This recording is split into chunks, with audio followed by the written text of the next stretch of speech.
Hello বন্ধুরা, আশা করি সকলে ভালো আছেন। আচ্ছা, আপনারা কি কাবুলি ছোলার মধ্যে ডিম দিয়ে রান্না করে দেখেছেন কখনো? দারুণ স্বাদের একটা রেসিপি তৈরি হয়ে যাবে। আপনারা শেষ পর্যন্ত ভিডিওটা দেখুন, আপনাদের খুব ভালো লাগবে। আমি এক বাটি মতো কাবুলি ছোলা রাতভরি ভিজিয়ে রেখেছিলাম। দেখুন, কয়েকবার ধুয়ে এবারে পরিষ্কার জলে এটাকে ভিজিয়ে রেখেছিলাম 8 থেকে 9 ঘন্টা। অনেকটাই নরম হয়ে গেছে, বেশ ফুলেও উঠেছে। এবার জল থেকে ঝরিয়ে আমি একটা ফ্রাই প্যানের ভেতর দিয়ে দিচ্ছি। এবারে আমি এর ভেতর দিয়ে দিচ্ছি একখানা ডিম। আরও একখানা ডিম ফাটিয়ে এর ভেতরে দিয়ে দিলাম। এর ভেতরে আমি দিয়ে দিচ্ছি হাফ টি চামচ মতো লবণ। আর আমি এর ভেতরে দিয়ে দেব হাফ টেবিল চামচেরও কম হলুদের গুঁড়ো, জাস্ট কালারের জন্যে। আর দিয়ে দিচ্ছি হাফ টেবিল চামচ লঙ্কার গুঁড়ো। কতগুলো কাঁচা পাকা লঙ্কাও দিয়ে দিলাম। এবার আমি সব কিছু ভালো করে মিশিয়ে নিচ্ছি। খুব ভালো করে মিশিয়ে নিতে হবে। ডিমের সাথে কাবলি চানাটা খুব ভালো করে মিশিয়ে নেবেন। এটা দামি রেসিপি তৈরি হয়ে যাচ্ছে। হোটেল বাজার থেকে কিনতে গেলে এটা কিন্তু অনেক খরচ পড়ে যাবে। আর বাড়িতে বানালে অল্প খরচের মধ্যে রেস্টুরেন্ট স্টাইলের দামি রেসিপি আপনারা তৈরি করে ফেলতে পারবেন। খুব ভালো করে মিশিয়ে নেওয়া হয়ে গেছে। দেখুন বন্ধুরা, একেবারে ভালো করে মিশিয়ে নিয়েছি। এবারে একটা মিক্সার গ্রাইন্ডার নিয়ে নিচ্ছি। এটাকে আমি গ্রাইন্ড করে নেব। পুরোটা একবারে পারবো না, ব্যাচে ব্যাচে করতে হবে। হাতে করে খানিকটা আমি দিয়ে দিলাম মিক্সার গ্রাইন্ডারের ভেতরে। এটাকে প্রথমেই গ্রাইন্ড করে নিচ্ছি। দেখুন, খুব বেশি মিহি করিনি আর খুব বেশি দানা দানাও নেই। এবার বাকি পোর্শনটাও আমি গ্রাইন্ড করে নিয়েছি, নিয়ে একটা বোলের ভেতর রেখে দিচ্ছি সবগুলো। এইবার বাটিটা সরিয়ে রাখছি। আমি দুখানা পেঁয়াজ নিয়ে নিয়েছি, খুব বেশি বড়ও না খুব বেশি ছোটও না করে কেটে নিচ্ছি। ছোটো সাইজের টমেটো নিয়ে নিয়েছি। এবার টমেটোটাকেও আমি কেটে রেখে দিচ্ছি। আগে থেকে টমেটোটা ধুয়ে পরিষ্কার করে নিয়েছিলাম। এবার গ্রাইন্ডারের ভেতরে যেখানে ওই কাবলি ছোলাটা বেটেছিলাম সেখানে 1 টেবিল চামচ মতো কাবলি ছোলার পেস্ট নিয়ে নিলাম। আর নিয়ে নিলাম পেঁয়াজ কুচি আর টমেটো কুচিটা। এখানে দিয়ে দিচ্ছি হাফ টেবিল চামচ মতো হলুদের গুঁড়ো।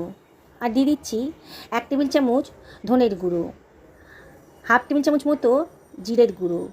আর দিয়ে দিচ্ছি হাফ টেবিল চামচের একটু বেশি লঙ্কার গুঁড়ো। লঙ্কাটা অবশ্যই নিজেদের পছন্দ মতো দেবেন। হাফ টেবিল চামচের থেকে বেশি একটু লবণ দিয়ে দিলাম। 1 টেবিল চামচ মতন আদা রসুনের পেস্ট দিয়ে দিয়েছি।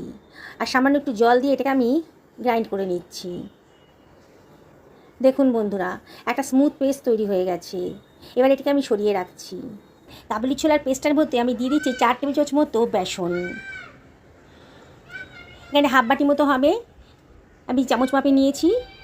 দিয়ে এবারে আমি এর ভেতর দিয়ে দিচ্ছি 1 টেবিল চামচ মতো সর্ষের তেল। ভেতরটা খুব সফট হবে তাহলে। এবারে এর ভেতর দিয়ে দিচ্ছি হাফ টেবিল চামচ মতো কালো জিরে। আর দিয়ে দিলাম হাফ টেবিল চামচ মতো খাবার সোডা। ধনেপাতা কুচিটাও দিয়ে দিলাম।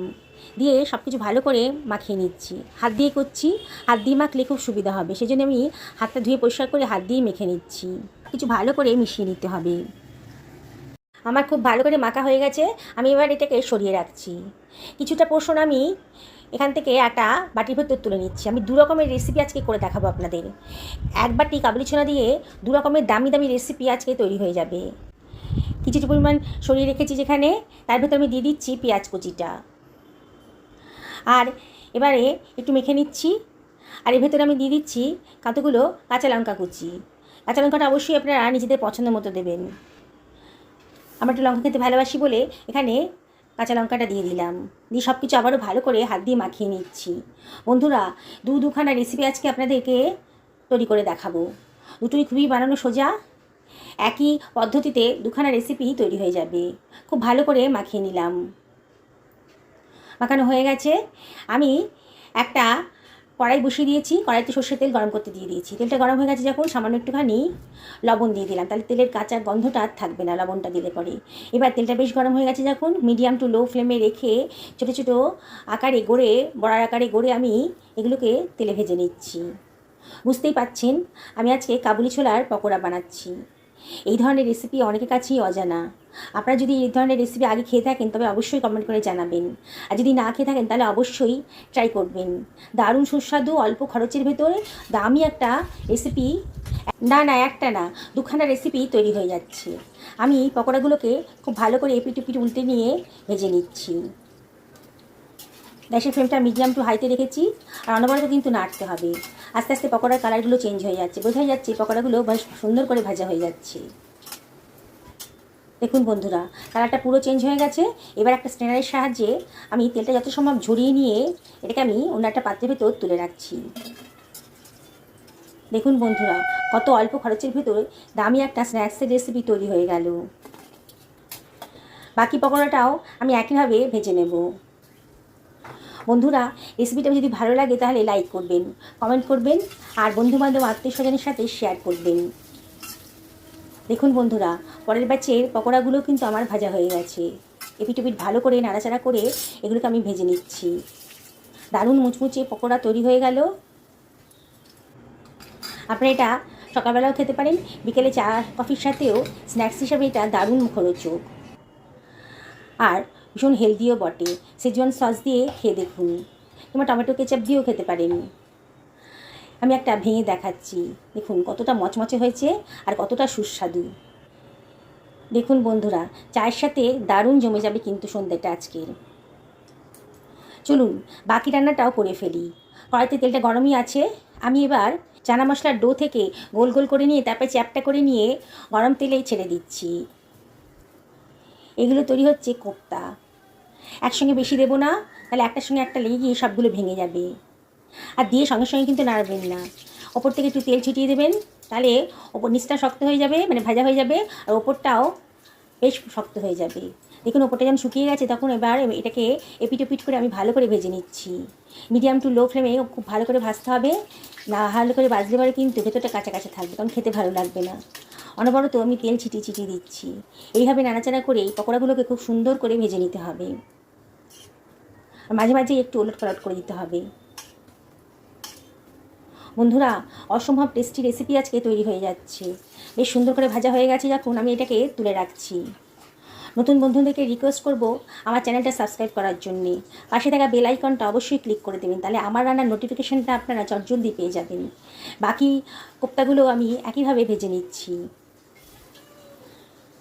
পুরনো বন্ধুদেরকে অনেক ধন্যবাদ, তাদের সাপোর্টের জন্য এত দূর আসতে পেরেছি। তাও আমি আপনাদেরকে রিকোয়েস্ট করব, যদি রেসিপিটা ভালো লাগে তাহলে লাইক করবেন, কমেন্ট করবেন আর শেয়ার করবেন। আপনাদের একটা লাইক কমেন্ট আমার কাছে অনেক মূল্যবান। আপনাদের বেশি বেশি লাইক কমেন্ট পেলে পরে আমার ভিডিও করার উৎসাহ অনেক বেড়ে যায়। আমি চেষ্টা করি নিত্য নতুন রান্না করার, মানে চেনা পরিচিত রান্নাটাকে একটু ঘুরিয়ে ফিরিয়ে নতুন ধরনের স্বাদ আনার। আর চেষ্টা করি ঘরোয়া উপকরণ, মানে আমাদের রান্নাঘরে যে যে উপকরণগুলো থাকে সেগুলো দিয়েই রান্না করার।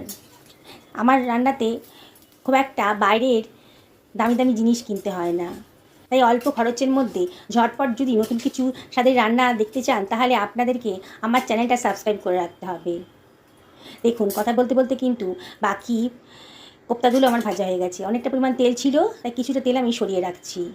বাকি যে তেলটা আছে তার মধ্যে দিয়ে দিলাম গোটা গরম মশলা, আর এর ভিতরে আমি দিয়ে দিচ্ছি হাফ টি চামচ মতো গোটা জিরে। একটু ফ্রাই করে নেব, সুন্দর একটা গন্ধ বেরিয়ে যাবে যখন, তখনই বুঝবেন ফ্রাইটা সুন্দর করে হয়ে গেছে। এইবার মিক্সার গ্রাইন্ডারে যে মশলার পেস্টটা বানিয়ে রেখেছিলাম সেটা দিয়ে দিলাম, আর দিয়ে দিলাম মিক্সার গ্রাইন্ডারটা ধুয়ে অল্প একটু জল। সব কিছু আবারও ভালো করে মিশিয়ে নিচ্ছি। খুব ভালো করে মিশিয়ে নিতে হবে। গ্যাসের ফ্লেমটা এখন লোতে করে দিয়ে এটাকে আমি ঢাকা দিয়ে রাখবো 2 থেকে 3 মিনিটের জন্যে। 2 মিনিট বাদে দেখুন মশলাটা কিন্তু বেশ ভালো করে ভাজা মতো হয়ে গেছে। আবার একটু নাড়িয়ে চাড়িয়ে দিচ্ছি।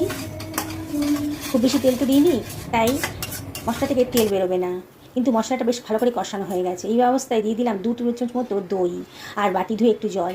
দইটা যাওয়ার সময় গ্যাসের ফ্লেমটা অবশ্যই একেবারে লোতে রাখবেন, নাহলে অফ করে দেবেন। যদি লোতে রাখেন তাহলে পরে আবার হাই করে দেবেন, আর অফ করে দিলে আবার গ্যাসের ফ্লেমটা ধরিয়ে দেবেন। দিয়ে আবার একটু কষিয়ে নিয়ে এর ভেতর দিয়ে দিলাম গরম জল। গরম জলটা দিলে পরেই রান্নার টেস্টটাও ভালো আসবে আর রান্নাটাও তাড়াতাড়ি হবে। আবার সব কিছু ভালো করে মিশিয়ে নিচ্ছি। হাফ টি চামচ মতো চিনি দিয়ে দিলাম। দই পড়েছে, টমেটো পড়েছে, তাই চিনিটা দিলে পরে সুন্দর একটা টেস্টের ব্যালেন্স আসে। বা আপনার যদি অপছন্দ হয় তাহলে চিনিটা অ্যাভয়েড করবেন। ঝোলটা বেশ ফুটে উঠেছে যখন, তখন সেই অবস্থায় আমি দিয়ে দিচ্ছি কতগুলো কাঁচা লঙ্কা। যদি কেউ লঙ্কা খেতে পছন্দ করেন তাহলে এটা দিয়ে খেতে পারবেন। এবার ভেজে রাখা কোপ্তাগুলো আমি দিয়ে দিচ্ছি, দিয়ে আবার সব কিছু ভালো করে মিশিয়ে নিলাম। ঢাকা দিয়ে মিনিট 5 লো ফ্লেমে রান্না করে নেব। মিনিট 5 বাদে দেখুন আমার কোপ্তাগুলো কিন্তু বেশ ভালো করে ফুলে উঠেছে। দেখুন কতটা ফুলে গেছে। একটু ঝোল ঝোল গ্রেভি রেখেছি। আপনার যদি মনে হয় যে গ্রেভিটা একটু কম রাখবেন তাহলে জলটা একটু কম দেবেন। হাফ চা চামচ মতো গরম মশলার গুঁড়ো দিয়ে দিলাম, দিয়ে আবারও সব কিছু ভালো করে মিশিয়ে নেবো। আর তার মধ্যে দিয়ে দিচ্ছি 1 টা চামচ মতো গাওয়া ঘি। ঘিটা দিলে পরে দারুণ সুন্দর একটা টেস্ট আসে, সুন্দর গন্ধও বেরোবে। এবারে এর মধ্যে দিয়ে দিচ্ছি একটুখানি ধনেপাতা কুচি। এবার গ্যাসের ফ্লেমটা অফ করে ঢাকা দিয়ে রাখবো 3 থেকে 4 মিনিটের জন্যে। 3-4 মিনিট বাদে দেখুন পুরো রান্নাটা রেডি হয়ে গেছে, কি সুন্দর দেখতে লাগছে। আবার একটু নাড়াচাড়া করে আমি এটা সার্ভ করে দিচ্ছি। আমার মতো করে একদিন বানিয়ে খান, তো সুন্দর দেখতে লাগছে আর গন্ধটাও খুব সুন্দর বেরোচ্ছে। ভাতের সাথেই বলুন, রুটির সাথেই বলুন, দারুণ জমে যাবে। আমি কিন্তু আজকে গরম ভাতের সাথেই এই কোপ্তা কারিটা দিয়ে খাবো। দেখুন বন্ধুরা, কত স্বাদিষ্ট খাবার অল্প খরচের ভেতরে অল্প সময়ের ভেতর তৈরি হয়ে গেল। আমি এটা ভেঙে দেখাচ্ছি, ভেতরটা একেবারে নরম তুলতুল করছে। সকালে ভালো থাকুন এই কামনা করে ভিডিওটা এখানে শেষ করলাম। নমস্কার নেবেন।